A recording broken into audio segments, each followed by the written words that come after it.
В актовом зале Комитета по делам молодежи многолюдно. Здесь собрались будущие и состоявшиеся врачи, ученые и представители судебной власти.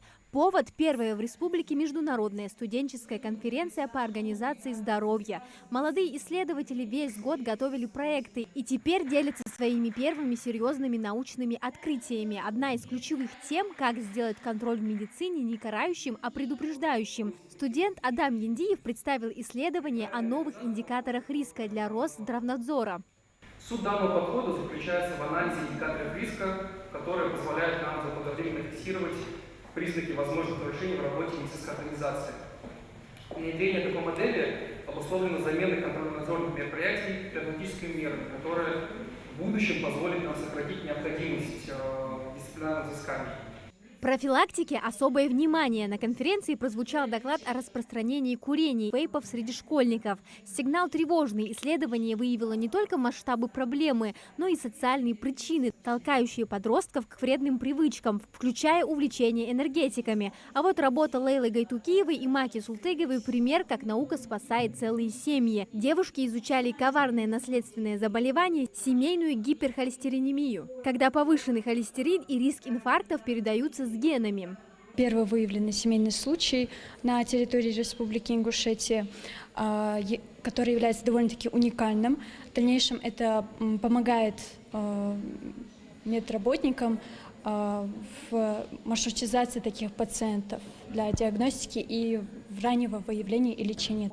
Конференция вышла за рамки чистой медицины. Помощник судьи Верховного суда Ингушетии Хава Анташкиева говорила о юридической стороне врачебных ошибок. Ее анализ судебной практики – жесткое напоминание о высокой ответственности медицинской сферы.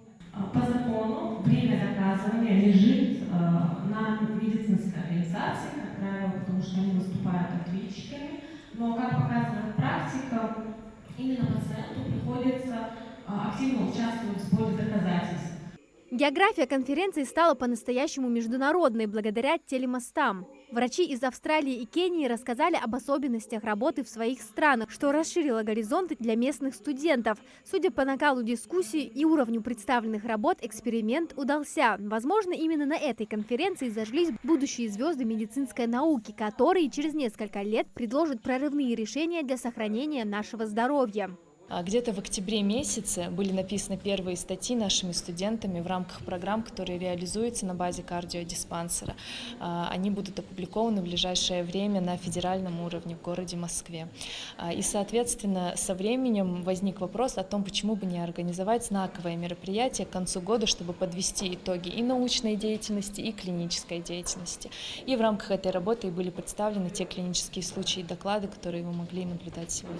Первая ласточка, как известно, весну не делает, но точно ее предвещает. Эта конференция стала именно таким предвестником для студенческой науки в Ингушетии. Организаторы обещают сделать ее ежегодной, а значит, сегодняшние исследования только начало. Уже в следующем году мы сможем услышать о новых открытиях и смелых идей, подкрепленных практикой. Ведь именно так, шаг за шагом, и строится медицина будущего. Ответственная, технологичная и человечная. Амина Зязикова, Адам Гулоев, Мухаммад Яндиев, Магаз 24.